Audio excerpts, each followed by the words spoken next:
Hello everyone and welcome to Chapter 2 Club, Smart Woman's Guide to Breakups and Everything After. Today I'm here with Cassie Zampa-Keim, dating and relationship expert of innovativematch.com, and we're going to be talking about the hot tip of the day. Cassie, what's the hot tip of the day? Here it is. Read the entire profile. I get this all the time.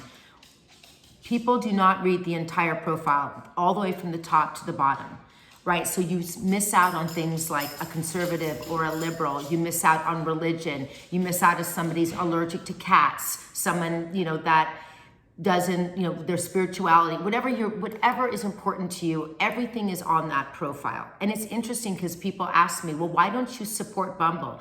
I don't support Bumble and apps like that because there's not enough information for you to go on.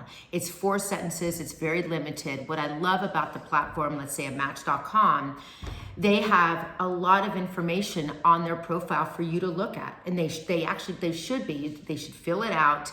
And everything is on there that you really need to know in the beginning.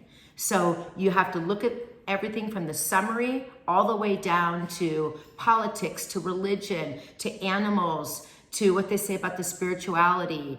Everything is there. So my hot tip of the day, please read the entire profile and don't just look at those photos.